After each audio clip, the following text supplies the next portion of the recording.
Welcome to the Church of Mabus radio show. It's Friday night, 7:06 p.m. Central. You're listening to United Public Radio, 107.7 FM, New Orleans. Check out Beast Beyond Belief, Sneaky Werewolves, Flying Cats, and Accidental Apes by Michael Winkle. That's on Amazon. That's from Uncle Bear Publishing. Had him on the show. Check that out. Had some books to plug real quick, and then we'll get started.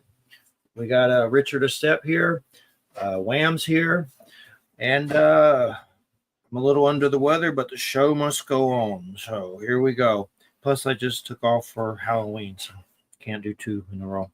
But anyway, I'm starting to worry about this Black Box of Doom by Jason Pargin, the author of John Dies at the End. Don Coscarelli. Coscarelli did the movie of John Dies at the End. You know, the guy that did Beastmaster and Bubba Hotep. So that's a pretty cool one. This Black Box of Doom. And then Colin Bunn has a new book, Bones of Our Stars, Blood of Our World, a novel of Terra. Who's the gallery books? Colin Bunn's done a lot of great comics, like The Sixth Gun, A Weird West, that Joe R. Lansdale told us about, you know, New York Times bestselling author Joe R. Lansdale. But his book is Bones of Our Stars, Blood of Our World. I think it may be his first book. Oh, there's a Joe R. Lansdale blurb. A master storyteller with a unique personal vision. And then Blackstone Publishing sent me some books. I'm going to go through those and we'll get started. Man, F This House and Other Disasters by Brian Assman. Of course, the U is taken out of F-U-C-K, but that's the title. So that's pretty bold. It's about a haunted house. Man, F This House and Other Disasters. That's Blackstone Publishing. You can go to blackstonepublishing.com. Another book they got, Veil by Jonathan Jans. That's some sci-fi. It has a quote by Josh Malerman. Jans has written another absolute gem of the genre. Shadow Man by Sholo Adadeji. I'm probably saying that wrong, but I know I've heard of that game. It's about some voodoo dude. It's like a video game that's pretty old, but that's called Shadow Man. It's a book about that dude. Shadow Lab Volume 2, a collection of short stories. It's horror. A Blackstone Publishing anthology. And that's just a bunch of different stuff. And I'm going to read Man, F This House is supposed to be pretty good. And then they did a whole new Bram Stoker's Dracula. So they just redid that, and like a nice edition with bats and stuff on it. But that's Blackstone Publishing, and you can check that out. And here we are. We're live still, barely. And first off, I watched a crazy show last night that's on Apple called Pluribus, Pluribus, whatever the hell that means. It may be from the, what is that, Pluribus on a coin or something? Have you ever heard of that word, Wham? Pluribus, Pluribus. Yeah, a pluribus unum is out of many one or something like that. It's one of the mottos of the United States. Is it on a coin? Is that the thing that's on a coin, isn't it? Something like that. Yeah. Let's see. The very X-Files. I think you would like it, besides it being on Apple, but it's by the guy that did Breaking Bad and Better Call Saul, and it's got some X-Files influence, and it's really crazy. Like, I don't want to give too much away, but basically there's some kind of weird thing in space that's giving off a signal. There's a virus, and then somehow they get infected, and it's kind of like a zombie situation, but they're not really zombies. Somehow they all become one collective.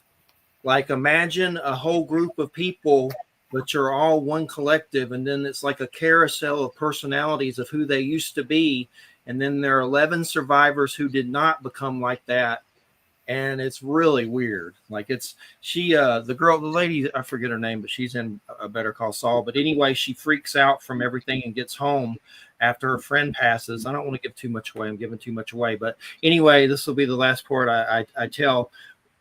Basically, the collective finds an alive guy from the Department of Agriculture, and he's at a podium like the president. The president's gone. And he starts talking to her through the TV and calls her. and basically the whole collective is trying to figure out why she didn't get transmuted to the collective, and it's really weird. But if you've seen Breaking Bad and Better Call Saul, then everything that dude does usually gets really good scores. So it's really good. It's going to be good. It's probably going to be like a new X-Files type situation. I know there's a lot of influence with the X-Files. Zach Gilligan, I think's his name. But Richard, Estep, great to have you here. Am I saying your last name correctly? Estep? Yeah, Estep, that's right. All right. Just making sure. I don't want to Georgia it up. Thank you. Great to have you here. And the book is Ghostly Encounters, Terrifyingly True Hauntings, and ghosts. Like, I've been watching a lot of these paranormal things like Slapped Ham and all the things on YouTube. And after a while, you watch it so much, you get jaded to it. But I think some of it's, some true stuff, but obviously all of it's probably not. But it's weird how all these security cams are picking up stuff lately. And of course, I always just sit there and say, I don't know if this is real or not. It could be, but you don't know because you're not there. But the biggest thing that I wonder is when it comes to these ghostly encounters, like, are people dying and just not leaving where they live and going to the light or whatever? And that's terrifying. That's terrifying in itself to think you're just going to croak and be where you're at right now forever. Like, that would really suck. But I'm just kind of curious.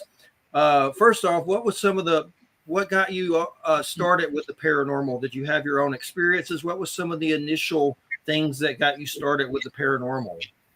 Yeah, I grew up in a haunted house my grandparents owned. I would spend weekends there. Was haunted by the ghost of an old lady who had died in the house, and only the kids, my stepdad, his brothers and sisters, had any contact with her. But this was during the Second World War that all of this happened, while my grandfather was away fighting in Burma. When he came back, she stopped turning up. Like, she was this mission-oriented ghost that was there to keep an eye on the kids. And once that was done, mission accomplished, off she went. So I slept in that same room. I heard all those ghost stories. This was the 70s when I was there, of course. That sent me to the library. I read everything you could on ghosts, hauntings, UFOs, cryptids, things of that nature. And I'm still doing it 50 years later. Do you think getting into this kind of stuff has drawn more experiences of the paranormal to you, or has that been quite?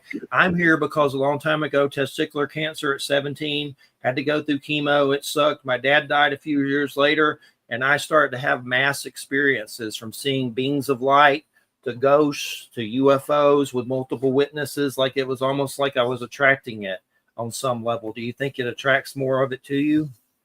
I don't know about that. I spend a lot of my time in supposedly haunted places. I don't think I have.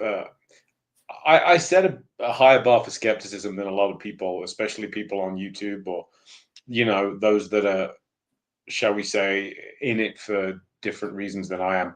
I'm a storyteller. I'm interested in ghost stories, and I have been my entire life.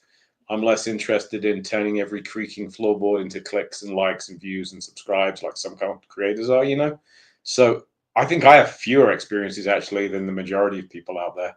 But the ones that I do have, I tend to find make it worthwhile. Definitely. So let's start off with the Limps. What can you tell us about them? That was very interesting, and a lot of history with that story. Always a good time when you can mix beer and ghosts. So based out of St. Louis, the Lamps were a family that made their fortune in brewing. Supposedly there was a lamp curse, which, curses, your mileage may vary, right? That's a whole subject in and of itself. But supposedly the family was cursed. They did have quite a number of suicides within the Lamp family, and the home that they occupied, the Lamp Mansion, some of those deaths took place there, and the mansion is claimed to be haunted to this day, not just by members of the Lamp family, but various other ghosts. So it's a pretty cool story, and I encourage anyone who's passing through St. Louis to drop in at the Lamp Mansion, either just to have food, something to eat, or spend the night there if you can. It gets mighty creepy at night up on the top floor, where most of the paranormal activity is supposed to take place. And definitely, what do you think? I mean, has this changed how you see like the afterlife, or does it concern you that these ghosts are still here and not going to some, celestial abode or whatever? What have you learned about that? Like just your view of everything. I think one of the most fundamental mistakes we make, you should never assume in life. And we just assume that ghosts equal dead people. And I don't think that's remotely been proven. Now, I think some of them might be, but I think it's a broader phenomenon than simply the spirits of the dead. We have residual hauntings, which seem more like a kind of paranormal tape recording. Some of them appear to be time slips. Some of them may be, our dimension kind of brushing shoulders with the dimension next door, or maybe we get some bleed through. I think paranormal investigators and enthusiasts should keep an open mind without simply jumping to this idea that ghosts are the disembodied spirits of the dead. Cast a wide net. Definitely, it's many things. I believe that too. It's many different things, and I know that the mongoose story is very fascinating. Isn't there? Does that tie into some guy named Nandor somehow? I know there's a movie about that mongoose, isn't there, with Simon Pegg and things like. Isn't there's some investigator named Nandor or something like that has something to do with that? Yeah. So Jeff the Talking Mongoose, a case that took place in the 1930s on an island off the coast of Britain. This exactly what it sounds like, a mongoose that talked, which makes you wonder, well, why is it in a book of ghostly encounters?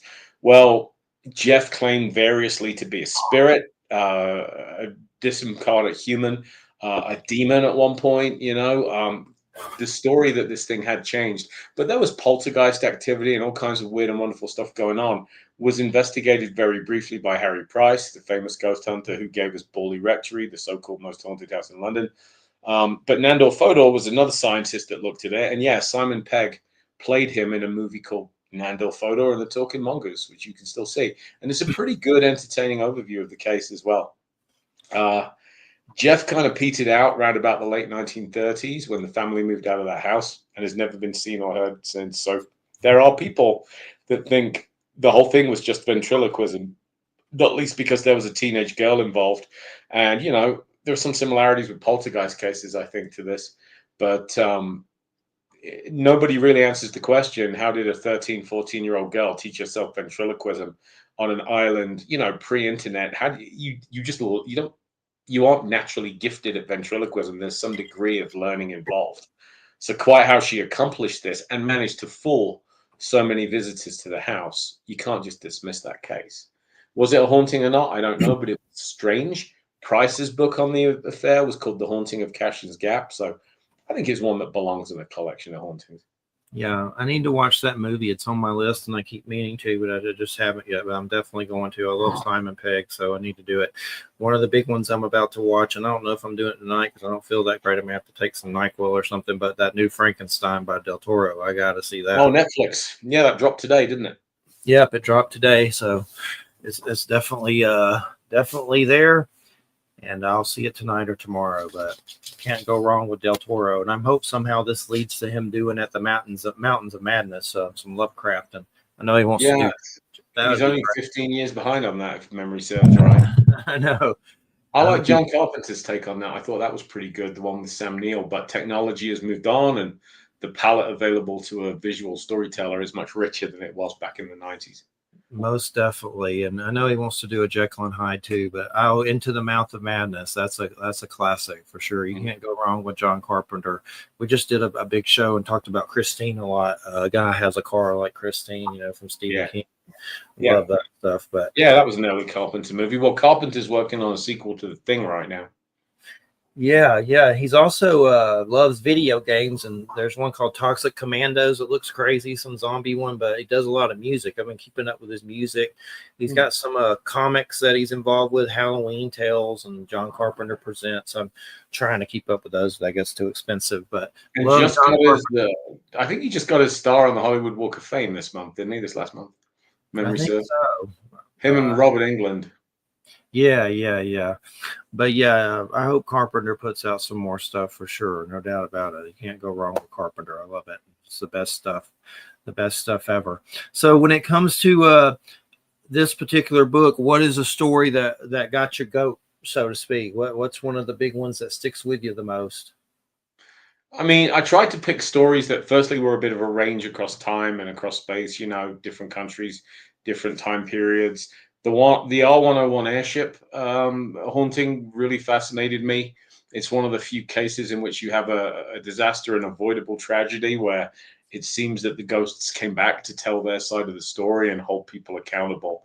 So I kind of like this idea that justice sometimes can reach out from beyond the grave to hold people accountable. Not that anything really happened as a consequence of it, but still, that appeals to me. The idea that just because people are dead doesn't mean they're done influencing our world.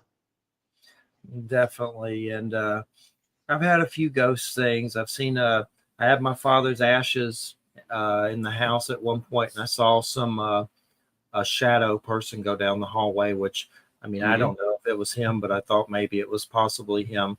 And then I did finally, do something with the ashes on a mountain that he went to school at in Georgia, and Right. let them loose.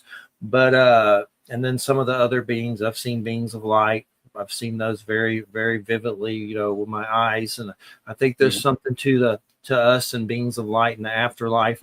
I know a lot of religious and things talk about that, bodies of light. So I mean, based on what I've seen, there's something to it. I don't know exactly. Yeah. That's our butterfly form when we croak, but there's something to it for sure.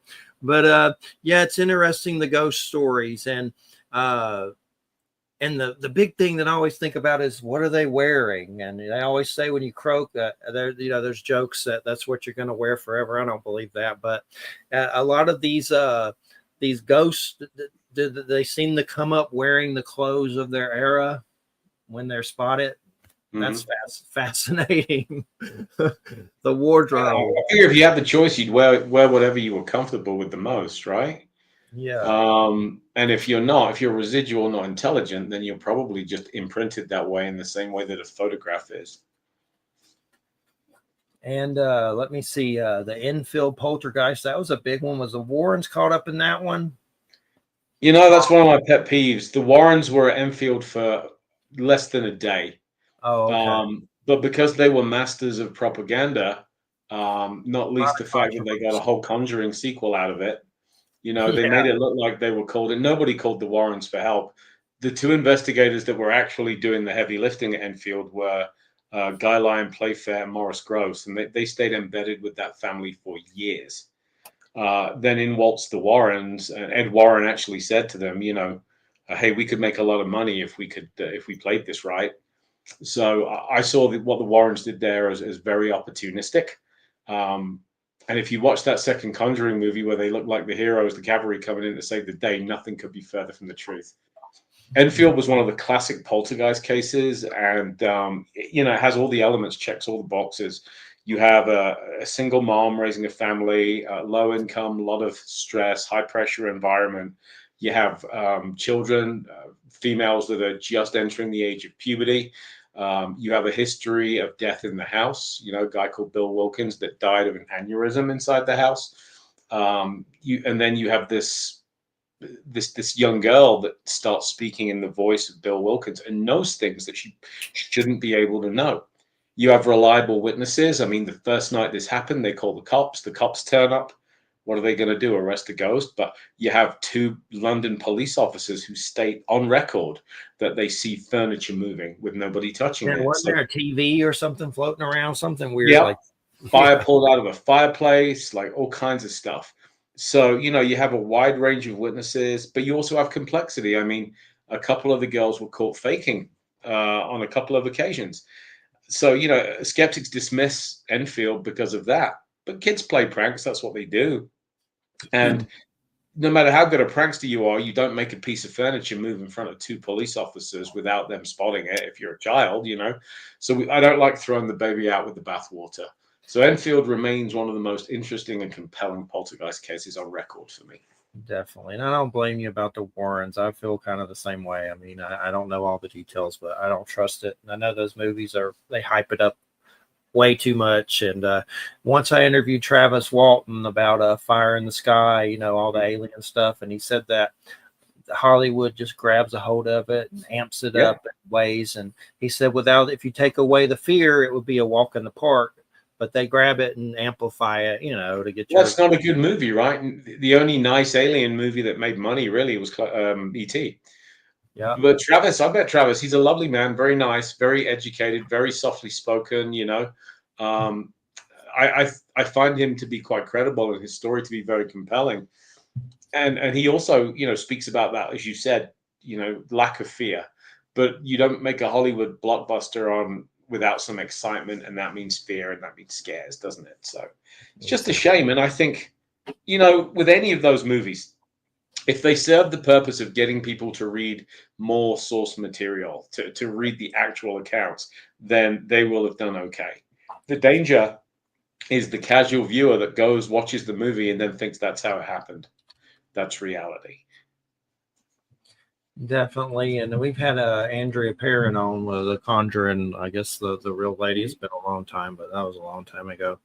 And well, you can't go wrong with the Stanley Hotel, The Shining. That's always a great one to talk about. What are some things that stood out about that for you? Main thing to know about the Stanley, because I gave ghost tours there for 3 years. Oh, cool. The Stanley owes so much to Stephen King because the hotel was not doing well until he helped put it on the map. The cost of kind of doing that, though, The Shining is a great book. I know King hated Kubrick's movie, but his movie was a massive success. But the problem is you have a lot of people that expect this dark, horrific side to the Stanley, There was no dead lady in a bathtub at that hotel. There was no caretaker who killed his family. It's a very happy haunting, but haunted it is. That place crawls with paranormal activity. I experienced quite a bit of it during my time giving tours there. So again, once you get past the kind of misconceptions about what's really going on there, The Haunting is one for the ages. It's an absolute classic. What were some of the things that you remember from there? Was there a lot of like apparition sightings, or was it more like sounds or things like that? I never saw an apparition, but I was in the concert hall with 20 people giving a tour one evening, complete daylight, and all 21 of us, very clearly heard heavy footsteps walking across the floor to the concert hall towards us and disappear before they got to us. I mean, it's 21 witnesses, and how do you explain that, We couldn't all have been hallucinating. Definitely. It's a creepy place. I'm trying to remember what was that movie? Session something. It was a real place. Session. I'd have to look it up. It's a creepy movie about a haunted asylum that's like closed and construction workers are messing with it and stuff. Yeah, they filmed that. I know the movie you mean. They filmed that in the old Danvers mental health asylum out in Danvers, Massachusetts, which is where the actual Salem witch trials took place. But they've since torn most of it down, and what little was left was converted to apartments. That's a crazy movie. Like for some reason, I just got Session 9. Yeah. I just got goosebumps thinking about that movie. That's a creepy one for sure, but good, definitely good. What about the haunted seas? Is there boats that are coming up that are haunted? Like what kind of boats do you talk about and things? I know there's some haunted seas. Yeah, I mean sailors are pretty superstitious. They're some of the most superstitious people out there. It's part of their tradition. So ghost ships are a real thing, a real phenomenon that have been reported for hundreds of years. So I wanted to look at a few ghost ships themselves, the Mary Celeste and things like that, Flying Dutchman, but also just some haunted ships like the USS Salem, which is a battle cruiser that served during the 20th century. Sailors and ghosts go hand in hand together. So many naval ships, even ones that didn't fight in active combat, have their resident ghosts. So I got to kind of look at a few of those in that book as well. USS Salem was a good one, the Sea Witch, as she was called. And I'm looking through your bio. A lot of serial killers. I know I have a lot of your books. They've sent me a lot over the years. Let me see. And this is a Visible Ink Press. And this is let me get to the title: Ghostly Encounters, Terrifyingly True Hauntings. So for this book, did you go out to any places, or when do you normally go to places like to experience them? That's a large part of what I do anyway. So I'm lucky that I get to go to a bunch of locations. I couldn't hit all of these, but I certainly hit quite a few of them, you know. And like I said, in the case of the Stanley, I spent 3 years behind the scenes there investigating the ghost. So, but for this book, I wanted to pick some of the cases I thought were classics, but needed to be a little bit of fresh light shone upon them, you know, or oh, excuse me, I felt that they weren't nearly as well known as they ought to be and needed a wider audience. And what was the R-101 airship? That's not one that normally comes up in books very much as airships. Is that like a blimp? Yeah, exactly like a blimp. We mentioned that a little bit earlier on in this interview. Was an airship that Britain put up in 1930. Because of some design flaws, the way the airship was not only designed, but the fact that she was pushed a little bit ahead of her safety envelope. She crashed on a hillside in France on the night of her maiden voyage, killed most of the people aboard. So, you know, tragic case, but what makes it fitting for a book like this is right after that, there is a medium in the US, sorry, in the UK, my bad, in London, who's doing a seance with Harry Price, and they're trying to connect with Arthur Conan Doyle. Conan Doyle had died 3 months before, and he always said he would come through a medium, being big into psychics and spiritualism and stuff. So they're trying to reach Conan Doyle, and he doesn't come through. But who does come through is the captain of the R-101 airship. And he starts talking through this medium about how they could not get enough lift, that the airship suffered in heavy weather, that it was badly designed, that they had been made to push it too hard, too fast in an attempt to set records and impress, you know, the tax-paying public, all this kind of stuff. And over a series of seances, other members of the crew and passengers that had died in the crash came forward and started telling their story.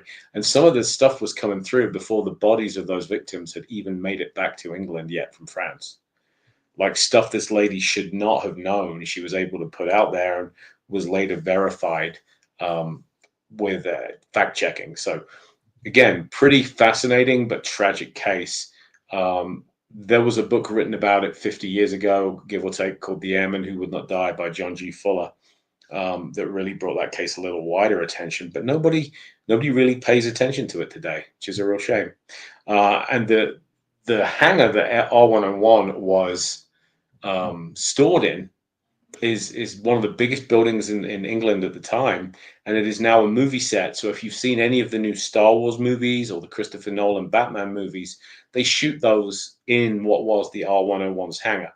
And there are ghost stories about screams, phantom footsteps, security dogs refusing to go into certain areas at night. And the weirdest thing, I think, is, you know, once that kind of whole story settles, they took the scrap of R101 and they sold it to the Zeppelin company in Germany. And part of R101's framework that survived the fire was put into another airship called the Hindenburg, which, of course, famously blew apart in the skies over the US in, I want to say it was 1938, 1939, something like that. So you almost kind of wonder if that wasn't tempting fate. But the loss of the R101 and the Hindenburg killed Britain and Germany's airship program. Like they had this grand plan to have airships, you know, travel the skies and take you from coast to coast or take you, you know, on your foreign adventure. It all stopped dead with the loss of those two airships. It's definitely fascinating, and as is the Philip experiment. It's interesting. It's about creating a thought form and kind of like creating a golem, so to speak, or what is it, a tulpa, or something that where you create it yourself. What can you tell us about the Philip experiment?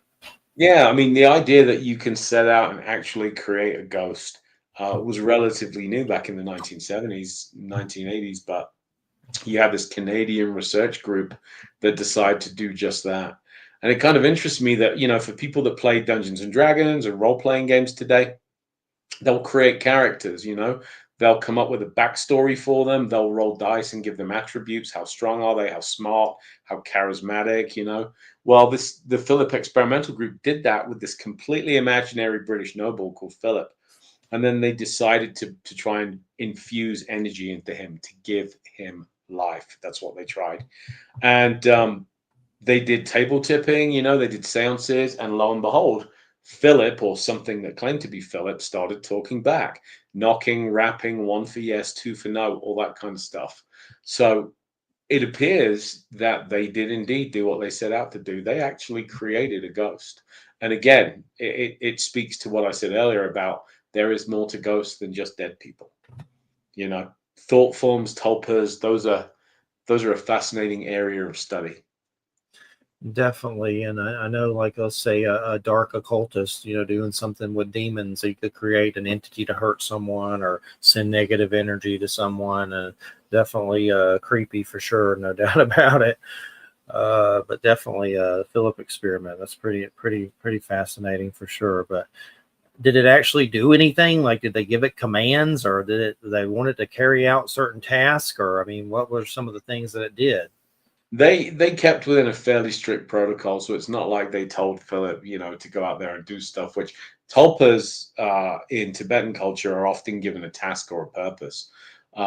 They really were just seeing what they could achieve with the Philip experiment.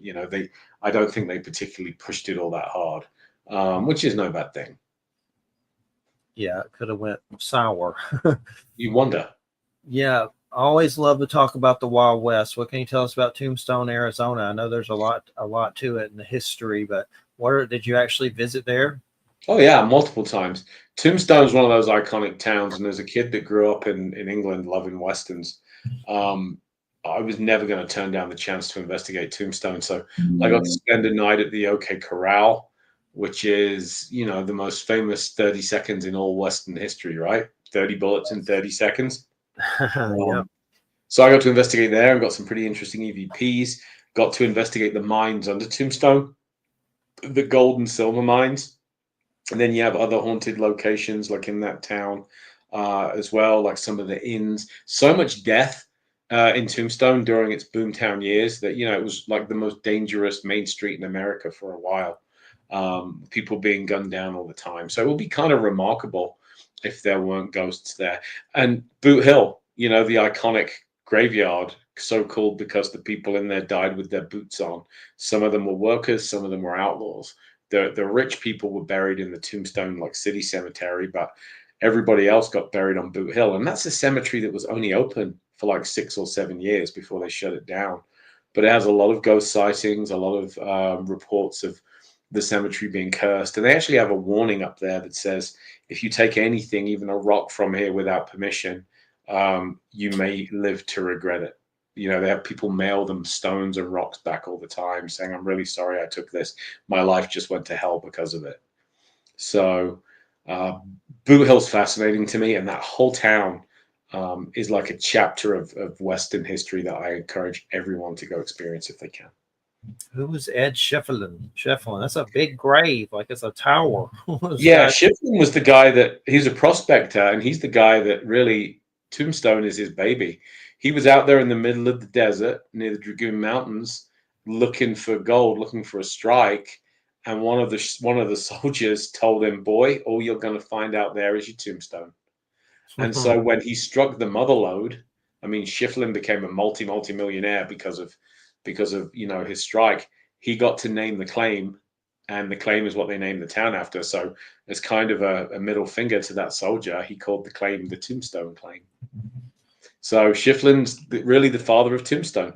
The town hall is essentially it's called Schiffelin Hall, and he is buried outside the town a ways, and he has this big cairn full of stones, which you can go visit. So yeah, Ed Schiffelin is basically Tombstone's dad. Interesting. And you got on a Ouija board there. How'd that go? That was at the OK Corral, not at Schiffelin's grave. I've never heard any ghost reports from out there.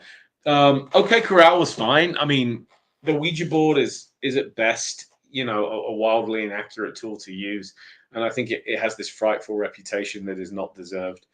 But we had some interesting interactions through it. I was very interested to see if we would get, any of the participants of the famous gunfight, and we did not. Got a great EVP, though, a kind of sad one of a man, where one of my fellow investigators asked if he could leave that place, where would he go? And a very clear EVP just said, I'd go home. Not what you expect to get in a place as iconic as the OK Corral, but there we go. Yeah, God, it makes you wonder if they're trapped there, like in some weird Twilight Zone episode. My God. Well, you think about it, they reenact the gunfight. I think it's 3 times a day, 364 days of the year.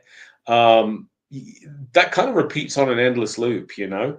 The only time it's any different is April Fool's Day when they let the Clantons win, the Earps lose, which I think is kind of a nice touch.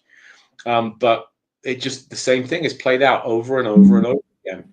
Makes me wonder if any of those guys are there, whether it kind of traumatizes them. Actually, imagine seeing one of the worst situations of your life played out over and over again 3 times a day for all eternity. It's got to be a kind of living hell, doesn't it? It may be that for some of these spirits when they seem like they're trapped and don't move on, or of course, it could be residue or whatever, but it's definitely, it's definitely crazy to think about, and that's why I like seeing these light beings. I think there's something with that, and getting off of this planet, hopefully, where you hopefully you don't have to hit ascension to do that or whatever, but there's something to it. And anything else about Tombstone that stood out to you that you recall? Sure. I mean, I have a whole book coming out in the works about Tombstone, Cool. but it seemed that Undertaker Coffee was another great one, believed to be one of the original Undertakers in Tombstone. So talk about a busy job. That was pretty cool to go in there and spend time in what was believed to be an old mortician's. The Birdcage Theater too. Again, only open for a short period of time, like 6 years, but the Birdcage was. You can argue that it's one of the most iconic theaters in the world. And you go inside, it's like a time capsule from the 1880s.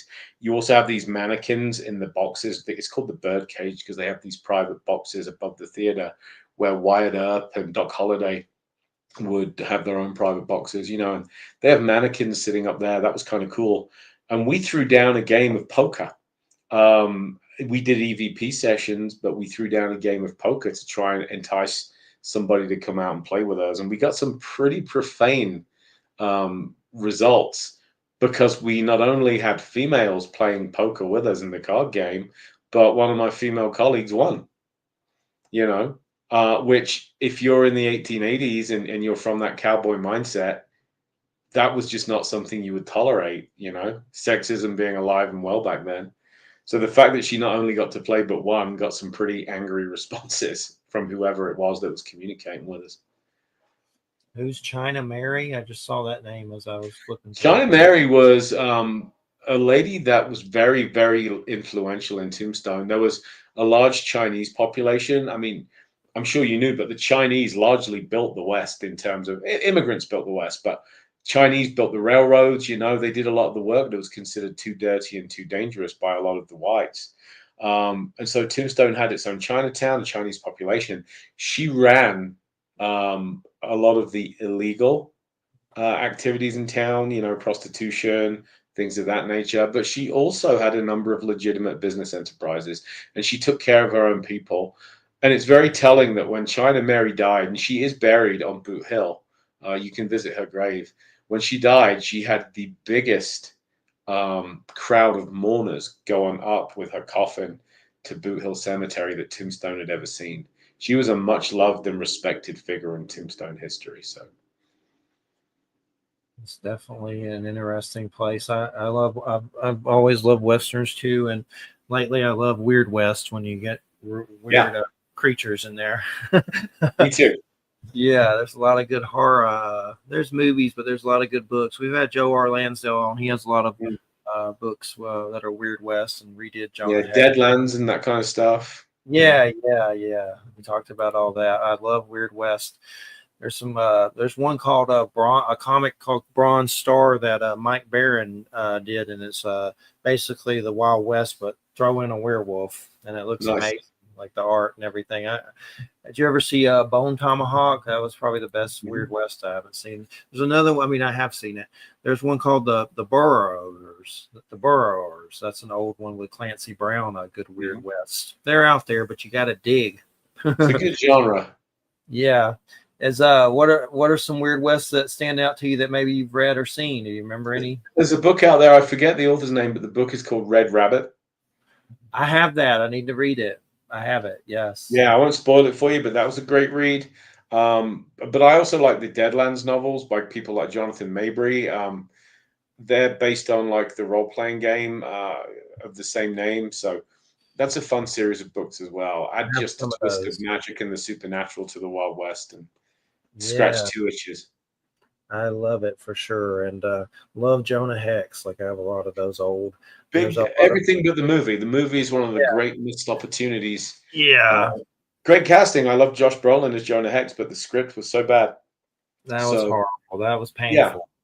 but the Jonah Hex comics are fantastic. They've only gotten better with time, So a big fan of let's see, All Star Western was the comic initially with Jonah Hex, and then he got his own title. Then there was Weird Western Tales. I actually have all those. They're old. I got them all on eBay, but ancient. They're like 70s. I'd have to look at the years, but Yeah, hang on to those. That's some good yeah, stuff right there. yeah. I got to get into those. I got to actually read them. It's you get to where you're afraid to touch them. Yeah, But absolutely. Hopefully yeah, they get digitized to become available digitally. I'm just looking in the comments here, and let's give a shout out to Heidi Gold, who is saying hi to all of us. Thanks for listening in tonight, Heidi. We appreciate you being here. yes, good to have you here. And so, did any UFO stuff show up in Tombstone ever? That'd be a weird one. Not for me. But that being said, there are some other weird things like the Tombstone Thunderbird fascinates me. I didn't put that in this book because it wasn't a ghost. But the Tombstone Thunderbird dates right back to the late 19th century and was basically a pterodactyl, or it sounds like one, which a couple of ranchers encountered riding through the deserts outside Tombstone and supposedly shot it down and dragged it on back into town. One of the controversies about it is this was reported in the Tombstone Epitaph, so it made the official town paper. And it sounds just like one of those weird tall tales that you get. Cowboys like to tell stories around campfires at night over a few drinks. But, it became a newspaper story. And what's interesting is, like, it's become one of those things where a lot of people claim that they've seen this photograph. Supposedly, a photograph was taken of this Thunderbird with its wings stretched out completely from end to end. And 160 feet is very close to the wingspan of a B-52 bomber for perspective, massive. And people will tell you they've seen this picture of it in a magazine or on a TV documentary with a bunch of ranchers and their guns posing in front of it, but the picture has never, ever turned up. Nobody has seen this picture or can tell you where it can be found. Didn't make it into the newspapers because the Tombstone Epitaph could not physically print pictures back then. They were only able to print words. So, it's one of those mysteries of, was there ever really a picture or not? There are pictures out there claiming to be it, but they're clearly photoshopped I've fakes. seen the fake ones, yeah. Oh yeah, so it's so easy to do now, right, with AI and stuff. Yeah, But God. but what's interesting is that there are many people out there that say when they were growing up in the 60s, 70s, 80s, they saw this picture on TV or in a book or in a magazine. Like they're convinced of it. They can clearly recall it. And yet nobody, not one person, can produce it. That's the Tombstone Thunderbird in a nutshell.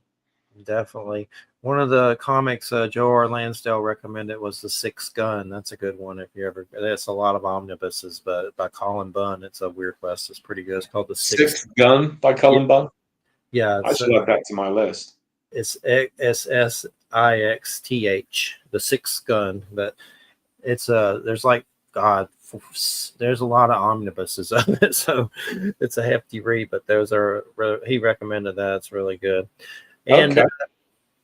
but definitely I love Weird West too. There's a publisher that does splatter westerns. I've had them on Dead Sky Publishing, and they do a lot of Weird West books, like fiction and stuff like that. But it's definitely a rising genre. It's not a lot of it though, but it's there. You got to dig. You got to dig deep. But Deadlands, I'm familiar with that. I actually have one of those somewhere. I need to look and see what I don't have because I'm familiar with Jonathan Mayberry. I'll have to check that out for sure. But yeah, his Joe Ledger books are really good. Yeah.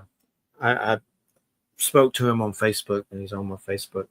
But the UFO thing, has that ever popped up at when it surprised you at anywhere of any of these ghost places? Has it ever intermingled, like clashed with the ghost? I am working on a book about UFOs now. I'm contracted to turn that in next year. But one of the things that fascinates me is the apparent link between UFOs, cryptids, and ghosts. Like, we no longer see the separation between those three subject areas that we used to think was a thing. Haven't been doing this for 30 years. I've talked about this before, but there used to be the UFO people over here, and then the ghost people, and then the monster people, as they called them. And we would all kind of stick to ourselves, our own groups. And then we started comparing notes and realizing there were a lot of commonalities. So, although there weren't too many UFO connections for this book, I've seen a few. Hinsdale House in New York, for example, in Hinsdale, New York, there are UFO sightings there. Belle Grove Plantation in Virginia, notoriously haunted. That has Bigfoot. That checks all three boxes: Bigfoot sightings, UFO sightings, and supposedly haunted. So I kind of wonder if we aren't just looking at the same phenomenon from different angles. Yeah. I've interviewed Stan Gordon in Pennsylvania. He has a lot of crazy stuff that, intermingles like that with Bigfoot and UFOs. Okay. Yeah. That there was a time in my life where I was attracting UFOs, and I don't think I've ever been abducted. If so, I don't remember a damn thing, but there was a point to where they were like constantly appearing over me and over houses to where it was freaking me out on a lot of levels. And a lot of witnesses saw them, and that's why we do the show. And it's been 18 years or something. I've lost count, but we started out interviewing Stanton Friedman and Jim Marrs, like Nick Pope. Both sadly no longer with us, Stanton and Jim. I know, it's been so many passing away. It's horrible. A lot, especially since COVID and all that. That wiped out so many people. There was something you had about that, like a virus or something. What I saw it recently. I've read the book, but I'm trying to remember. I have it in my keywords, but something that tied in a plague or something like that. One of the chapters about breathing or something like that. I'm trying to get back to. I think what you're talking about is tuberculosis. So I've written about sanatoriums, especially Waverly Hills Sanatorium. Last breath. Last breath. So tuberculosis is a subject near and dear to my heart, not least because I have it. And so, having walked the halls of Waverly Hills myself and investigated there several times, I have a lot of respect for the men and women that tried to hold the line against that disease, 100 years ago. That just tore through this country, and there were sanatoriums everywhere. And until the advent of medications that would help deal with it in the 40s and 50s, really there was no effective cure other than fresh air and hope. So, you had tens of thousands of people dying of tuberculosis across the country. And sanatoriums were where we kind of kept them locked away. So Waverly Hills is probably the best known, but there are many of them that were out there. Did you say that you have it, or what did you say about it? I sure do. I have latent TB, which I got as a course of my job as a paramedic. So it lives in my body to this day and probably always will. Is that firefighter hats or EMT hats up there? I was wondering of your hats. Those are my firefighter hats that you see up there. I was a firefighter for 15 years, and I kept my helmets. As I graduated up to the next level, I was allowed to keep them. So they're a reminder of a career in public service. Definitely wondering. And that's we've done shows on trauma and how that can open up your senses. Like, I had testicular cancer at 17, lost one, and I think I got the sight after that. Like, I jokingly say Odin's meatball, Odin's eye. like it definitely will open your senses up when you go through horrible things like that, for sure. And that's one of the things that kind of opened me up, is the pain will open up your senses on so many different levels. But definitely. But yeah, I look forward to the Western and the UFO books. So definitely keep. What publishers are you doing with those? Is it with Visible Ink Press or someone else? The UFO book is with Llewellyn. I have two Western books actually. One is a straight tombstone book with very minimal, got some weirdness in it, but not about hauntings especially. That is coming out next year from Arcadia History Press. And then the Tombstone Ghost book will most likely be self-published. All right. Well, I'll check in with you about those and see if we can get you on for that. Get some more Weird West flying up in this mammy jammy for sure. But it's been great having you on. That's Ghostly Encounters, Terrifyingly True Hauntings, Visible Ink Press. But great show. Thanks for joining us. And you got any links or anything you want to give out? Come see me online at richardestep.net. All right. Thanks for coming by, and have a good weekend. And I hope you enjoy Frankenstein. We can't go wrong with Del Toro, so that's going to be a good one. I'm about to find out. That's my Friday night. Have a good night. Thanks very much. Take care. Bye-bye. Bye-bye. All right, everybody. You're listening to United Public Radio, 107.7 FM, New Orleans. Oh, my Lord. I'm going to do another hour. What am I going to do? We need a call in. So we all people chat and you get some questions cooking, because I'm running on fumes, but we'll do it. We always do it. So let's rock and roll it. Well, do you have any other comments there we can look at? Anybody in the chat? Yeah, we need something. But definitely, man, let me look at the schedule. What's coming up? That's one thing I can start while my brain tries to think of other things. One thing I wanted to tell you, I started a Rumble channel and it's actually surviving. I'm still worried though. I'm worried they'll get rid of it, but I don't think they will, because it's my own content. When I was doing it the other times, it was mixing some political stuff with the Vietnamese I was working with, and I think that Rumble started going after that stuff, so that's why they got deleted. But so far, we have a channel with our archives up called Follow Your Weird 777, and it's on Rumble. And what I've been doing is sticking our archives under my political crap at work. So right now, if you look at Rumble under Follow Your Weird 777 or put in Church of Mabus, our shows are getting about 60,000 to 90,000 views. Oh, that's wild. Yeah. Basically, that's wild. I post political crap, so I put the archives under every political crap.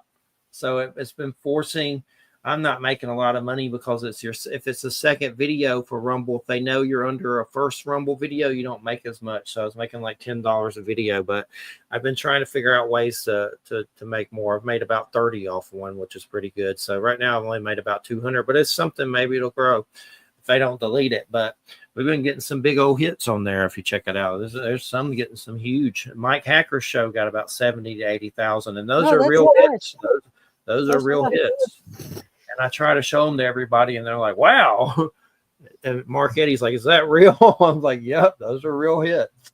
That's nice. That's nice. Because basically, if a political crap video does well, then that video below it's going to do well, because I guess they're watching it too.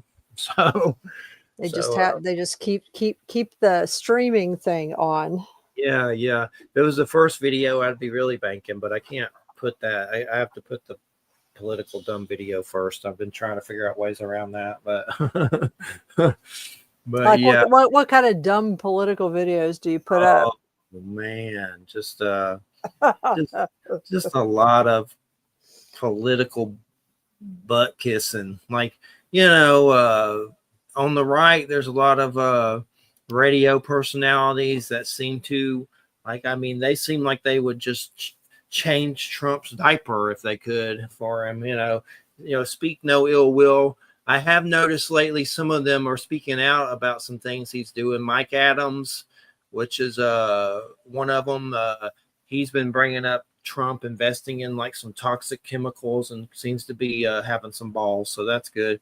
But basically, Before It's News is a political place, and it leans mostly right, so I have to put things that it's mostly like Rumble radio. I've been putting up Russell Brand, which I'm not sure what the hell he is anymore. He's on Rumble, but I thought he was left, but I don't know. I guess maybe he's just neither. I don't really know, but I know he just had Cheryl Hines on there, whatchamadoodle's wife, Crazy RFK's wife, which I like her more than I like him. But she was on Curb Your Enthusiasm. Mostly I feel sorry for her. But anyway, just a lot of butt kissing videos. I have to provide content for people that just, I don't know, they seem like they just really like politics, and I don't even really like politics. So, but I started out posting spiritual and paranormal stuff there, but to survive, you had to provide political content. So that's what I've been doing. And it's just a lot of like Michael Jaco, Navy SEAL, Benjamin Fulford, Steve Quayle. A lot of them died when the Big C happened. Like, I swear, a lot of them got wiped out. And a lot of them were talking, spunk about the V and everything. And next thing you know, they're croaked. Like, there was a lot of them. That Russ Dysdar, that was a big one that croaked.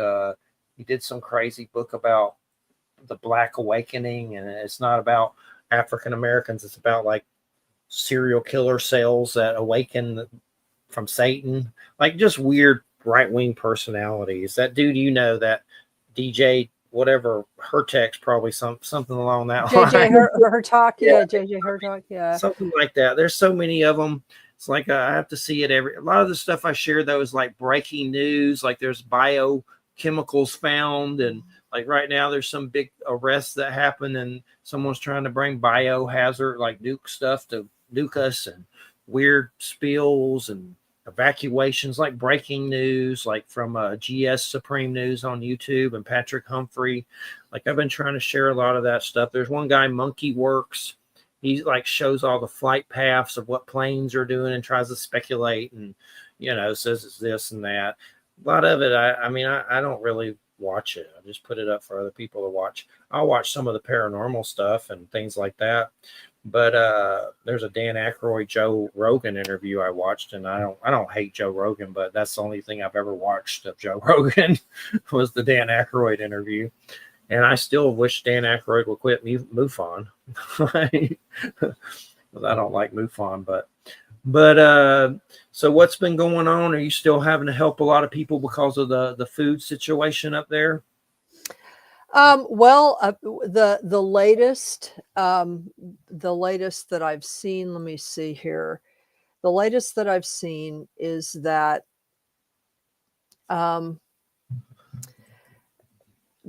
a federal court ordered Trump to pay the full amount.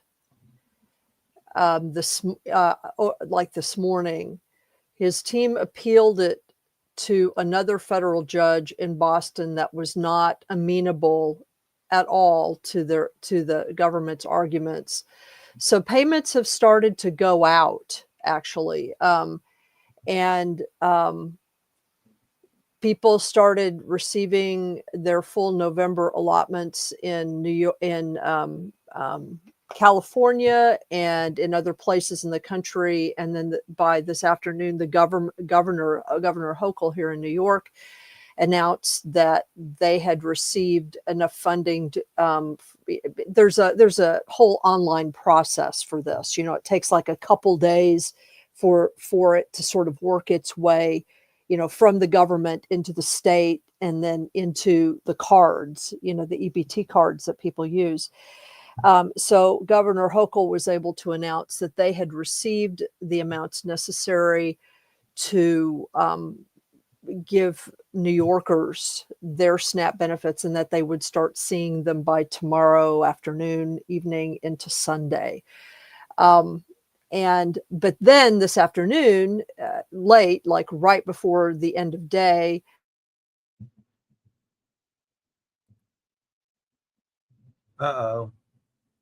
Lamb got cryogenically frozen. I'm not sure. Maybe she'll snap out of it. They've cryogenically froze Wham. Of course, the Fates want me to be here alone for an hour. Screw you, Fates. Hopefully she'll be back shortly. She froze. There she is. Let's see if I can figure this out. Hold on. Are you there? Yeah, I'm here. Can you hear me? Some reason a double of you froze, and it's weird because you froze on screen completely, and then you came back as a new you, and the froze you was still there. I should have left the froze you still on screen, so it would have been both of you, but it's gone. My computer shut my entire internet off. So I mean, it's like I don't know what happened, but anyway, It was amusing. yeah. So I don't know where I ended, but I think I So they are releasing some food. Right, or money. And then I think I was saying right before the end of day, like before 5 o'clock, Trump asked the Supreme Court to for an emergency snap ruling. He wants to block a ruling that requires benefits to be fully covered. I mean, it's like, really? You're going to ask the Supreme Court to cut off food funding for 47 million people? It's like, are they trying to kill us at this point? It's Yeah, like, I know. It's like Putin, like, do this. I think Putin's like feeding him ideas. Like, no, I don't even think this is Putin. I think that this is just him being an idiot.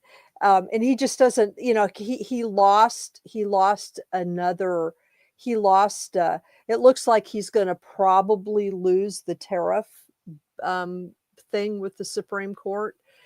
I mean, that's what experts are saying based on the questions that were being asked by the justices, even the conservative justices. And so I think he's just it's his normal way of stalling. You basically throw everything at the wall to see what sticks. And but the money is already in the pipeline. It's already on its way. And the fact is that what people seem to forget in the media is that those SNAP benefits he's the one that linked the benefits to the shutdown. The funding for those benefits is actually independent of the shutdown. So, and regardless of shutdowns in the past, those benefits have always been paid. So him withholding them is simply retribution. That's him trying to hold something, trying to force the hand of the people who are keeping the Democrats.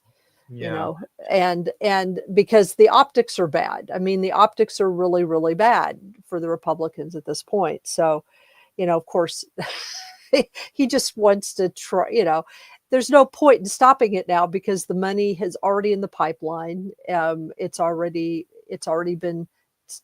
started to be distributed to the states. And why are you trying to stop it? Like, just to be a dick? To be a dick. Yeah, he's linked it to the shutdown. He wants to, he's trying to make whatever kind of point he's trying to make. Trying to blame it on the Democrats, so everybody's mad at the Democrats, and but everybody knows. I mean, even poor people that are his base know that that's not the truth of the matter. But anyway, a lot of people, not everybody, obviously. But yeah, I just don't. It just seems like he's trying to kill us at this point. It's just what's next? Cleansing, depopulation. Like, I wouldn't put it past him at this point. And that's what both sides annoy me, but he really annoys me. And my biggest problem with the Democrats is they need to toughen up and get somebody really strong in there. And I just don't think they have it. They need George Clooney or something. I don't know what they need. They need something, pie or something, because they need somebody mean. And that's the only way they're going to do anything. It just kind of come across as weak, and he's just going to take advantage of that, to me. So I don't know. I just don't see how. I know they have they're freaking out about the dude winning in New York. The mayor was in Mandini or something. Like, I know the right. Yeah. I mean, it's nauseating. What's bizarre to me is, I posted this on Facebook too, is that I mean, I had two thoughts about this. Apparently there were election officials in certain red states. Kentucky was one. A couple of other southern states were others. But election officials had to explain to people in their own states that the polls were closed because they, the people of Kentucky are not allowed to vote for the mayor of New York City. And it's like, why did you think you could do that to begin with? But then on the other hand, it made me realize, on some level, because of the internet, we're all connected. And so everybody thinks that everybody is, you know what I mean? And it's just weird. I mean, I think that the hype about him, I mean, he's basically a Bernie Sanders. He's a younger Bernie Sanders. Yeah. Is what he is. And nobody should be afraid of that. There's nothing to be afraid of. I just saw Billy Bob Thornton's on Joe Rogan. I might watch that. I'm curious to watch that. Billy Bob Thornton has a band called the Box Masters. Mm-hmm. And when he was asked what that meant, he said, "Master of eating pee." Okay. All righty then. And not urine. But anyway, I watched that, but I don't normally watch Joe Rogan, but that one I might check out. Man, Billy Bob Thornton's looking skinny. Yeah, I noticed that. Man, what are you? But yeah, politics is just nauseating. My biggest thing is when you have UFO encounters and these things show up above your house and in your windows, and you just realize that your government's a puss toot. They don't do anything to protect us, especially with that. And just the way they act with all that. One side says there's one thing and the other side says there isn't. And then one side releases videos saying there is, and then they say the next week that there isn't. It just shows how weak they are. They can't control everything. They just think they can. They ain't going to stop. They can't stop little weird freaks in my windows with flashing lights that are from wherever. Then they ain't going to do much else. That's for sure. But I just don't like whoever, our government as a whole anyway. Built on blood and will probably end on blood, unfortunately. Which seems to be the case. But yeah, I have to see all this political stuff, and a lot of them still are Q wankers for the QAnon stuff, and it's just which is probably a Russian psyop for all we know. At this point, anyway, it might not have started out that way, but yeah. And I'm just surprised the nuke hasn't gone off yet. The way things are, it wouldn't surprise me if one went off. I know they sure are bringing up a lot of biohazard chemical weird stuff and things like that with news, finding stuff, people trying to steal it, trying to bring it in, and you don't know what's true anymore anyway, because he'll make up anything. So. Like they even caught them putting up fake pictures of boats that they said they blew up with cocaine, and they found out the pictures were from other cases from years ago, showing boats that they were, bringing in cocaine. And one of the lady put up fake. I mean, they were real pictures, but they were from something that happened a long time ago. Yeah, that doesn't surprise me. Yeah, I mean, it's just, at some point, it's just bizarre. It's.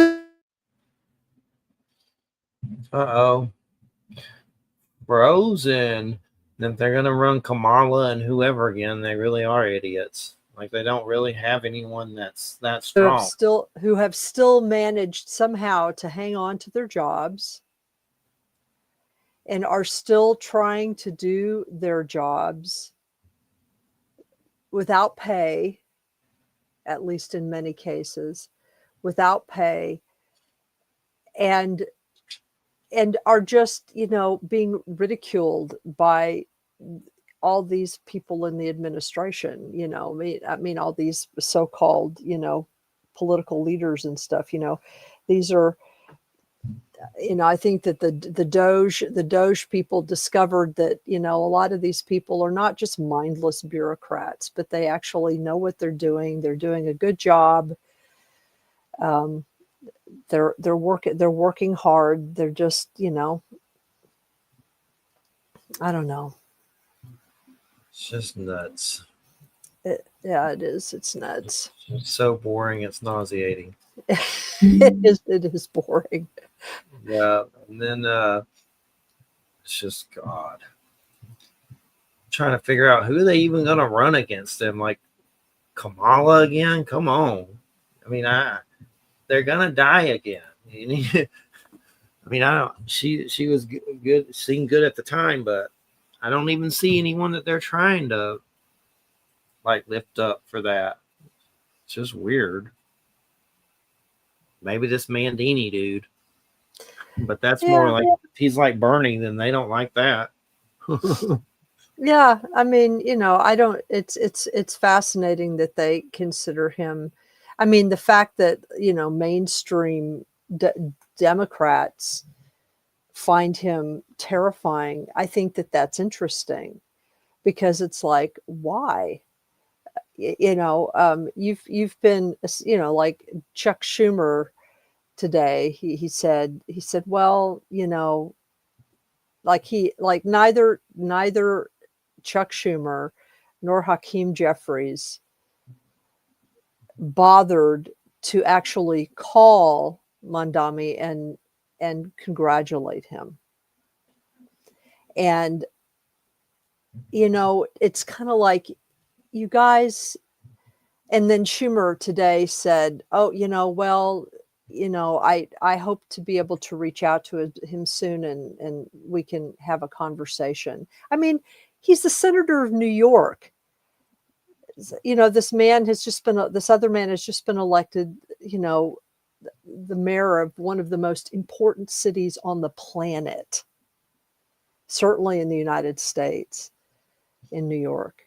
They don't even call him And they don't even call him to congratulate him. And it's like, I mean, to me, that shows the rot of the Democratic Party. Yeah. Right there. When Cuomo, a career Democrat, mainstream Democrat, ran as an independent and was endorsed by Trump. I mean, it's like, obviously change needs to happen to both parties. It's just ridiculous. Yeah. The biggest thing against them is they seem like they suck. Well, yeah. Well, I mean, the difference between the Dems and the Republicans is that the Dems are, their ideals are a little less obnoxious, but their machine is just as corrupt. So it's like, well, it definitely seems like Trumpelgooch is going full on authoritarian, doesn't it? I mean, he may be trying to be in there forever at this point. It seems well, certainly he wants to be. I mean, he won't live that long to be there forever, but and he's not a Republican either, not really. I mean, we all know that because he said this himself, that he runs as a Republican because there are fewer smart people in the Republican Party. And by that, he means the Republican base. He doesn't mean, necessarily, Republicans that are like actually legislators or anything like that. But in other words, from his perspective, they can be led. So, yeah, I saw what he did something with soy and how it hurt farmers really bad, which I'm sure a lot of those were his base. And like, I forget exactly what it was with something to do with soy. My God. What was that? A cat doing something stupid, knocking stuff over off a shelf everywhere. I don't know how they did it, but I'll get it in a little bit. But it's humidity outside, and what's so weird, it's like real humid and 70 outside now, so it's getting a little cooler, but it's like a humidity that's just really gross. But it's right before Monday. It's supposed to be 29 degrees, so it's doing like it's weird. It's like the heat trying to have an Empire Strikes Back before it gets cold. Before we start with the Jedi. Yeah, it's been chilly here. It's been chilly here in the morning. I mean, it gets up to about maybe 55 or something, during the day, and then it's supposed to actually get quite a bit colder next week. Next week we're going to be having highs in the 40s. So that's pretty cold. Cool. Although it's still actually, well, it's about average, I guess, for here for November. I'll take 29 anytime, and hopefully it kills fleas. We're having bad flea stuff here. It's just crazy. Like nothing you do will kill them. Like I mean, anything we use, it kills them, but it seems like it just doesn't affect them the way it used to. So Yeah. Well, they might be in the furniture, and then after you kill them initially, you have to then, treat like about a week or so later because the eggs will hatch.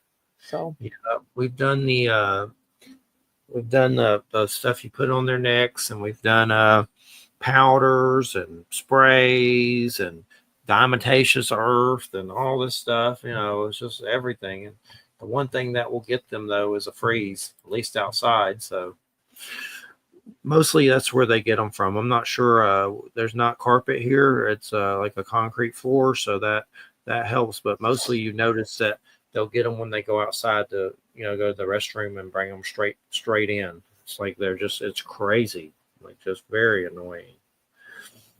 And then of course if they bite us, you feel lethargic. So I can't even imagine what it feels like with a dog. And we pick them off of them. Like we have a bag that just has a gazillion of them dead and hand sanitizer in a Ziploc bag. We just pick them off. So hopefully they freeze. There must be something going on with them that's different, because out of all the places I've ever lived, I've never seen it like that ever, like that bad. Just horrible. But hopefully the freeze whacks them. We can hope. And that's pretty cold for this time of year. So it's mostly been 60s and it's been 50s.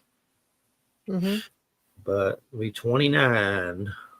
Have to break out my warm clothes and get the heater out for that one.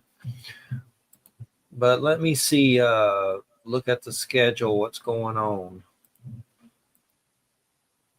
Let's see, where is it? There it is.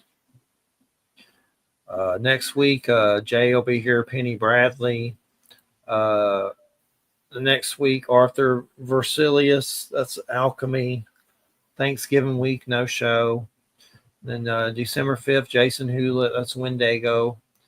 And then you come back the 12th, that's Maxim Furrick. And that's the Smurl haunting with the Warrens and all that. December 19th, Leanna Renee Hyber, that's an American Gothic book. I need to start scheduling for January. I guess I better start. It's getting close, so I'm putting it off. I haven't got anybody yet for that, but I need to start doing it probably next week for sure. I already got some people lined up. I just got to kind of nail the dates and everything. But Weird West. When's Satan gonna have its Trumplegooch baby on South Park? We're waiting to see what the Trumplegooch baby looks like from Satan and Trump on South Park. When it has the Trumplegooch baby, Trump's been trying to kill the baby and poison it, so he doesn't want to have the baby that Satan's gonna have from his illustrious affair. His illustrious affair with Satan. There we go. Oh, there's two of me again. I left you. Yeah, I don't know what is going on with my internet today. It's very strange. It's doppelganger. It's like pluribus. yeah. Well, pluribus means of many. Yes, of many. So yeah. So there's of many me. I don't know what that's about. Yeah, it's very weird. I think that show can get some X-Files territory going. I know they're going to be doing a there new we go. X-Files. Well, let's see. Let's see here.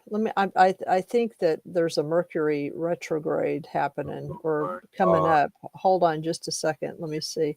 Okay. Let's see. Mercury. Let me see when Pick it stuff is. up real fast. I'm still here. I'm just picking up some stuff right here. Mercury. Oh yeah. Mercury retrograde. That's happening right now. No, well, it starts in 2 days. It starts on Sunday, Starts on Sunday and lasts basically the rest of the month. No wonder. It just feels crappy. Feels like poop. I don't really like Mercury retrograde. Got enough pain. I think I don't even know if my planet's still going backwards. I'd have to look. I think it is. Is Saturn still in retrograde? Of course, Saturn's a dick too, so that doesn't help any. Yes, Saturn is currently retrograde until November 27th. So, Yeah, well, it will. Yeah, so Mercury retrograde ends on the 29th. So, of November, it's this month. Yes. Well, that's not that long, luckily. Hopefully, it's long enough. But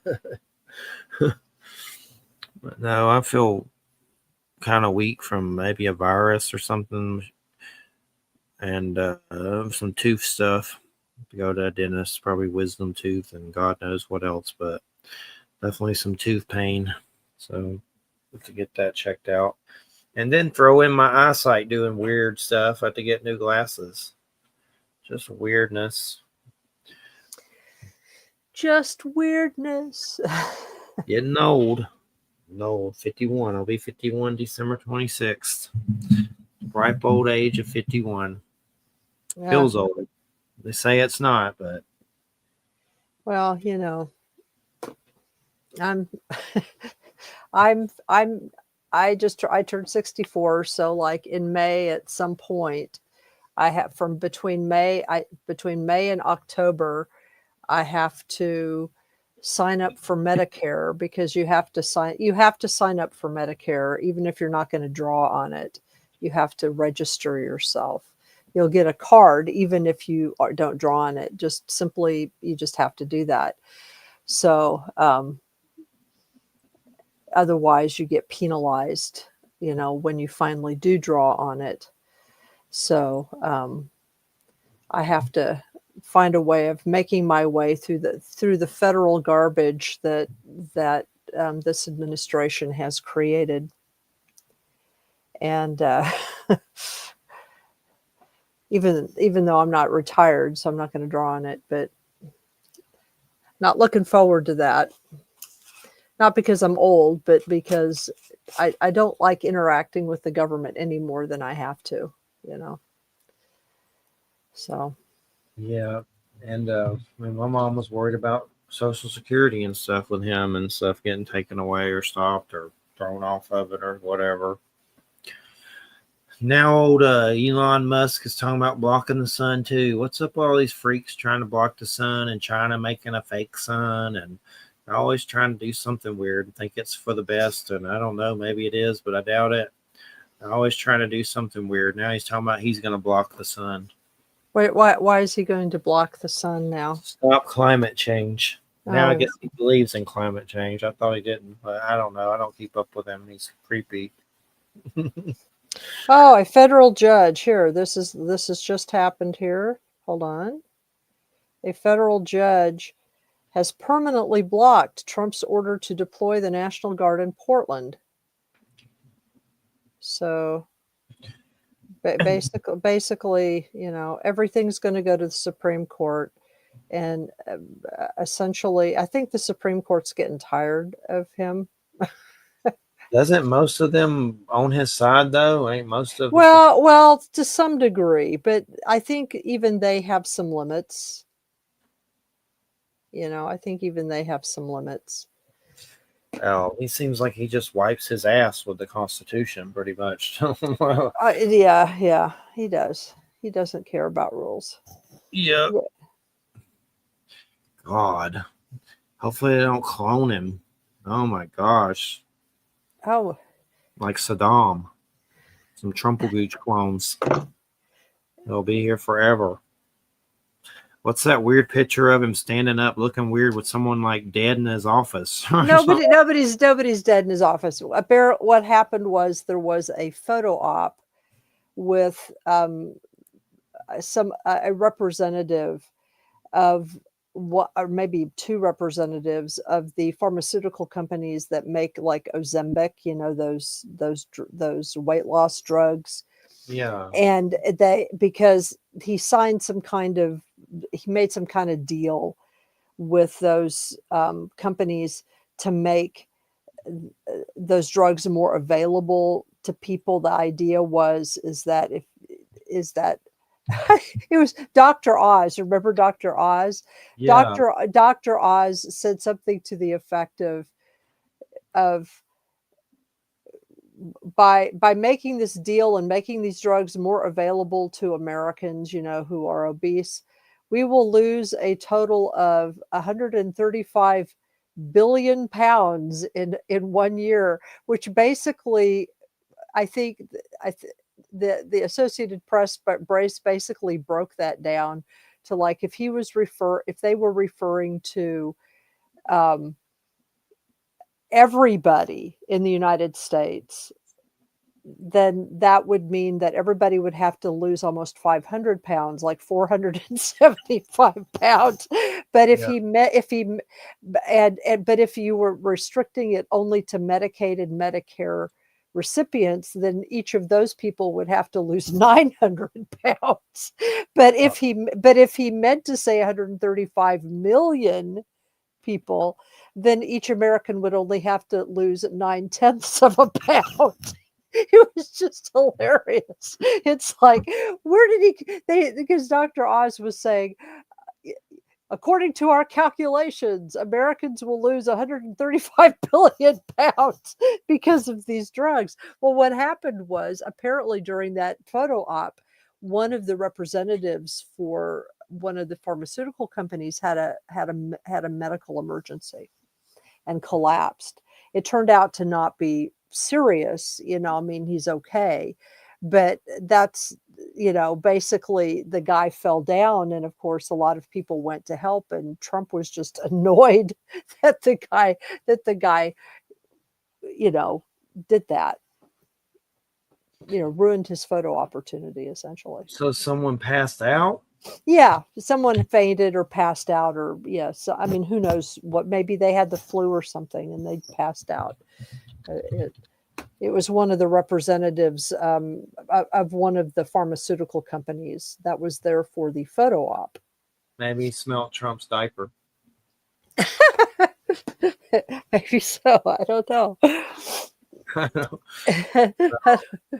I just think he's just so selfish. He only cares about himself. He just hurt his own base who are farmers over the soy thing. And Yeah. he just doesn't care about anyone but himself. Just don't see him caring about American people. I don't see America being first. That's for sure. It seems like it's last, and he's giving money to South American country. Argentina, and yeah. It's weird. It's like odd. Like an idiot. And I don't even understand why the hell is he attacking Venezuela? Like, I'm still trying to figure that out. Well, yeah. Well, he claims that he's attacking people that are smuggling fentanyl. But the problem with that is that there's the two problems with that. The first is that there's been no evidence that the particular boats that they're bombing are in fact carriers of fentanyl. The second is that Venezuela is not a principal hub of fentanyl. And so the suspicion is that there's some other reason why they're doing this. And it might have something to do with Venezuela's oil. It might have something I to heard do. somebody say that, yeah. It might have something to do with, I mean, other ideas have been floated that maybe he's trying to get certain members of the military used to carrying out illegal orders. I don't know. I think it's probably largely a distraction. Russia's saying they're going to give them missiles to fight us now. Who, Venezuela? Yeah. Well, that'll be fun. I'm so sick of that little Putin son of a bitch. My God, somebody just whack that asshole already. They got a clone of him probably. Yeah. So Yeah. we'll have There's. clones. Oh, it's a mess. Everything's a mess. Yeah.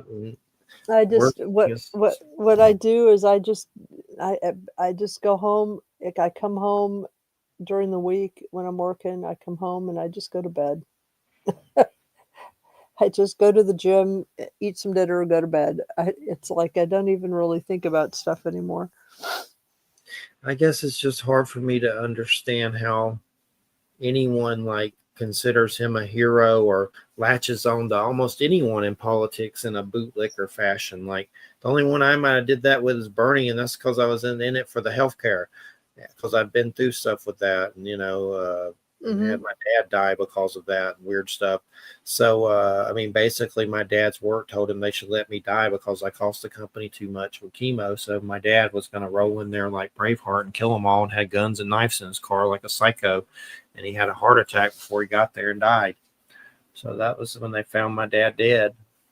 They found all these knives and guns, and he had planned to go to his work and get that boss that said that, which the guy Wow. probably deserved it. So, but at least it didn't happen to damn his soul or whatever. Hopefully, and he croaked before he did it. But that was all a health, because of healthcare and the price of it. So that's why. So he was going to basically Luigi his boss. Yep. Oh God. He was violent. My dad was extremely violent and angry. But and he was going to go get him, and he probably would have. But he had some heart attacks, and he had a heart attack before it happened. So, but the boss deserved it. I'm not saying go whack anybody, but if you say something that crazy to someone, then you probably deserve to get whacked. That's pretty crazy to say to somebody. Just let your son croak. It costs too much. So, but luckily he didn't do it. So that'll get you a round trip to hell, I guess, or make you have to come back and get murdered by someone else or something like that. Did you grow up with any weird like TV personalities like Elvira? We got Swingoolie down here. Have you ever heard of that guy? The guy from Chicago? I haven't. No, I grew up. You mean in high school we had Elvira. So I grew up with Elvira. Here. I had that in Georgia. That was a weird thing to watch on TV. Yeah, we had Elvira, and then we had like a local version. This was in Kansas City, the Kansas City area. There was Elvira, and then we had a local woman who did her own version of Elvira, and her name was Morticia. And she was a local personality who like really late at night, like late on Friday and Saturday night, that she was on like from like 11 to 2 or something. And she would always do they would always do scary movies, and sometimes they were scary movies, but they were also the scary bad movies, you know what I mean? The stuff like The Head That Would Not Die, things like that, that they would also have on Mystery Science 3000. So is that all? Yeah. I always say his name wrong, but yeah, that's him. But throw rubber chickens at him. But there was but sometimes the movies were good. So that was the first time I can remember I was babysitting, and they showed, she was the hostess. Morticia was the hostess. And the movie that they showed was Whatever Happened to Baby Jane, which is that classic show that's starring Joan Crawford and Betty Davis. And that show freaked me out. I remember just because they did that on Swingoolie recently, that movie. Yeah, it's a good movie. It's actually a really good movie. And apparently, Betty Davis and Joan Crawford did not like each other in reality. So it was kind of like, the angst between those two characters was kind of real. So it's just kind of weird to think I used to watch Elvira's big boobs in Night of the Living Dead when I was a kid. But I like those kind of personalities. They're hard to come by. They're still there, but there's one weird one I've mentioned before on PBS that comes on late at night called Nightmare Theater. That's really weird. I'm surprised it's on PBS, but they show like old crappy movies, but they're kind of so good they're bad, so bad they're good kind of thing. But the guy wears devil horns, and there's one guy dressed up like a wolf, like a furry, and then the other guy has a wrestling mask, and it's really weird. It's called Nightmare Theater on PBS, but I love that stuff. There's a bunch of I know there's some books out there that go into the history of all those hosts from Chicago. Seems to be where a lot of it started, from Chicago. That's where Me TV's from. But yeah, that's my Swinguli figure. Of course, I thought he was bigger, but it's really small. Yeah, no, the original Elvira her name was what? Cassandra Peterson. Yeah. Cassandra Peterson. I saw her in Playboy once, or one of those magazines. Really? Naked. Yeah. You saw her naked. Huh? Yeah. Naked. She was bushing out. But I forget which one it was. It might have been Playboy. But they're online somewhere. I know they're on blogs and stuff. But that was pretty weird to see on TV. It's weird to see the Swinguli dude on TV because there's just nothing like it. And he has little co-hosts. One of the girls, Gulina, and then one's dressed like Nosferatu all the time, and one's like a devil. He looks like Obama with devil wings. He has little henchmen. And they show him go to the conferences, and there'll be like all kinds of people coming to get signatures. There'll be even like old grannies that love him and watch his show and stuff and getting his signature. He signs rubber chickens. They throw rubber chickens at him. But he's funny. A lot of history, and he talks. That's the good thing about it. Like he gets into a lot of weird movie history before the movies and stuff, and on the breaks and things like that. But it's neat. I watch it every Saturday. There's nothing quite like it. I know there's some on YouTube. I wouldn't mind figuring out some of those weird personalities that host those things. I need to make a big book of all of them. I'm sure there's something out there like that where you can just look at the history and stuff. And there's a lot of different ones, but I can't remember their names right now. But the only one I know of that I've ever got on TV is Elvira and him. So what's up? You been watching anything good? No, not really. There's I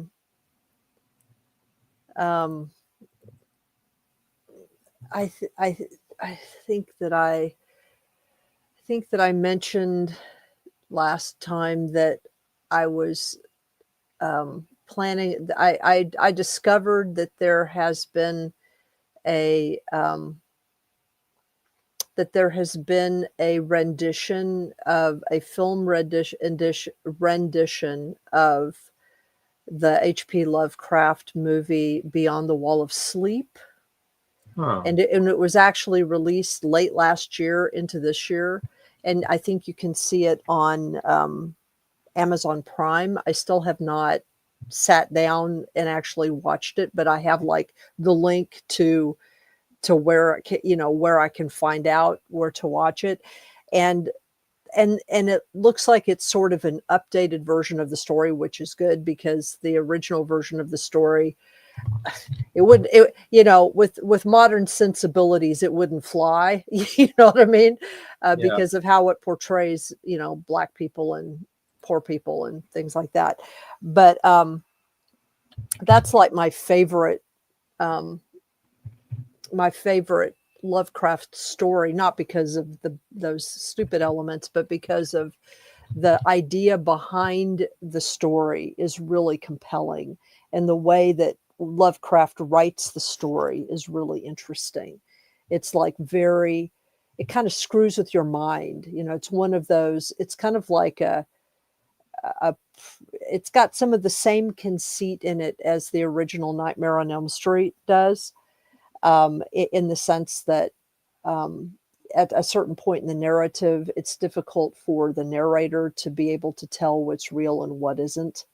Yeah. And it's done well, So you can read it either as a descent into madness by this one person, or an actual contact with another world, another reality. Is And it Unspeakable Beyond the Wall of Sleep? yes, Unspeakable Beyond the Wall of It's Sleep. got Edward Furlong in it. Yeah, I just haven't had a chance to sit down and watch it to see how they do it, what the screenplay and everything is like. But it looked like when I watched a couple of shorts of it from on YouTube, and it looked really interesting. So, Yeah, I'll check it out. And, and of course, like a lot of people, I'm anticipating Stranger Things, the finale. when's that They start? it starts. I think it's Thanksgiving. Let's see. It's I think it's on Thanksgiving night.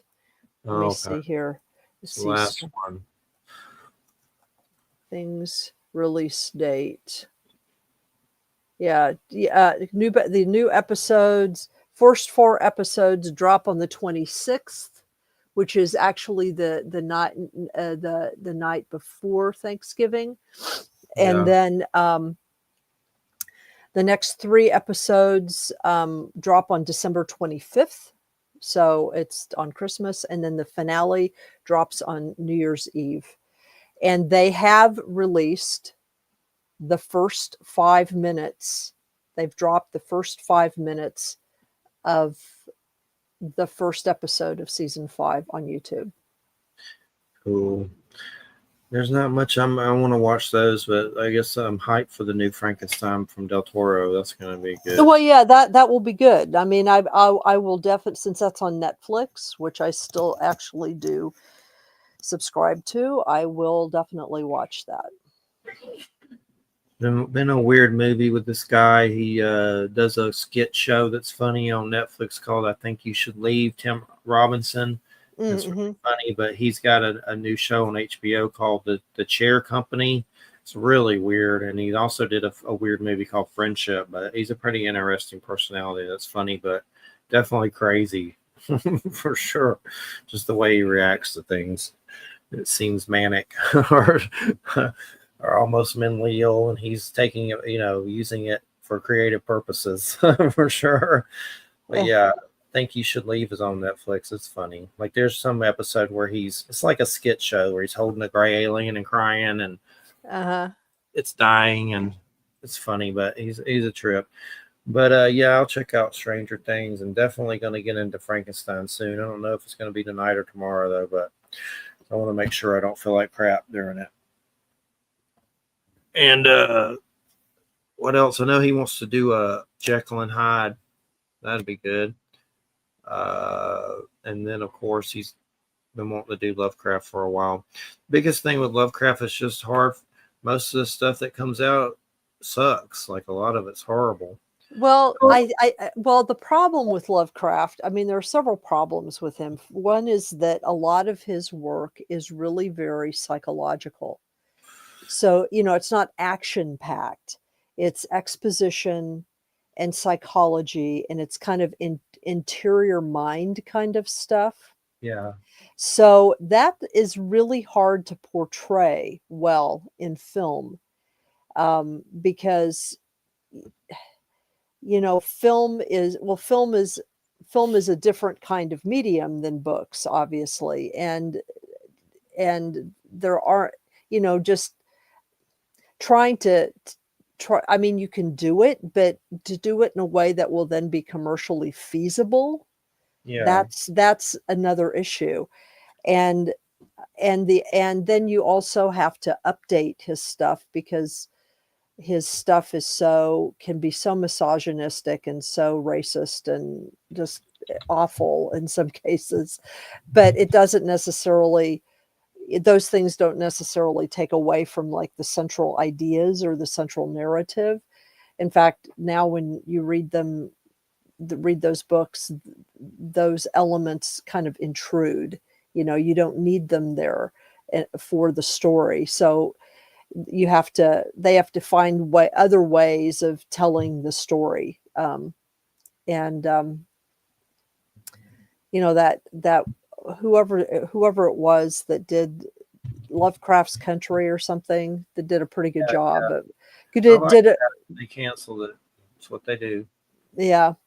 But that did a really good job of sort of taking some of those more unpleasant tropes that Lovecraft was known for and using them in a different way. I love And the Stuart Gordon stuff.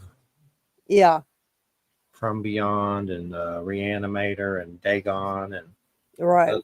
really good. There's some other good stuff, but the Nicolas Cage thing wasn't bad. I forget what it was called. Oh, But the Colors Out of Space. yeah, that guy's a good movie maker, Richard Stanley. He's been on the network before. I've been meaning to try to get him on. He's on Michelle's show a lot. Richard Stanley, Mm-hmm.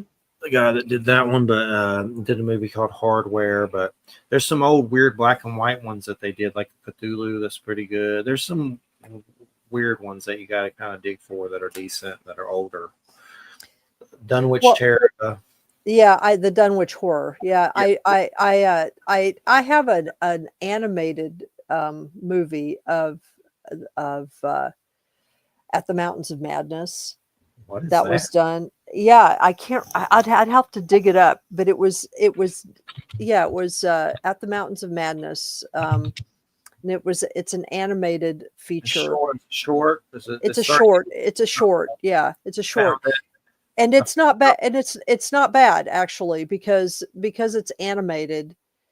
It's they can do things with it, for some of the effects and stuff that would be more difficult to do. I found it. It's on YouTube. It's At the Mountains of Madness 2009. I'll save it. It's not bad. It's not bad. Check it out. There's a weird Romanian Vlad the Impaler historical movie the government released a long time ago that I've been meaning to watch. It's just like the historical version from their government of Vlad the Impaler. Like really kind of cheesy, but like it'd be fun to watch. That's kind of odd. It's just on Vlad the Impaler. Like it's a movie. It's on YouTube, but it's not Polish. It's Romanian, I guess, from their government, but it's like from the 70s or something, and it's like the whole story of Vlad the Impaler. No fantasy, just historical. It's probably got some cheese to it, but I need to watch it at some point for sure. But yeah, got about 3 minutes. Man, thank God we got through the rest of this. I gotta go to sleep. Feel weird and lethargic. Just a lethargic, weird feeling all the time. But got Thanksgiving off. I think I've given you the schedule. I'll let you know when I start doing January. I'll have to do that soon. My Vicks Vapo Rub going. Woo! I'm sorry. Vicks Vapo Rub. Been using it too much in my nose. Oh, under my nose. It's not the best for mucous membranes. I better quit then. Well, I mean, it can help clear your nose and everything, but it can also be really uncomfortable for mucous membranes. It's been weird things where it's like you can't breathe, and no matter what you do, you can't clear your passage. It's just weird. It's like you blow your nose, you pick it, you do whatever. It's just like, I can't breathe. It seems like the only thing that'll break through it. So I need to slow down on it, though. It's probably got addictive chromosomes in it or whatever. When are you going to do Frankenstein? Soon? You mean watch it? Probably sometime over the weekend. I'm going to bed after, it's 10 o'clock for me here. Yeah. All right, everybody. You're listening to Church of Mabus. Check out our Facebook group. If you go to churchofmabusradio.com, it'll drop you straight in it on Facebook. Listen to United Public Radio 107.7 FM New Orleans. And who's our guest next week? Penny Bradley. So we'll see you next Friday. Have a good night. Thanks, Wham, and take care, everybody. Good night. Good night.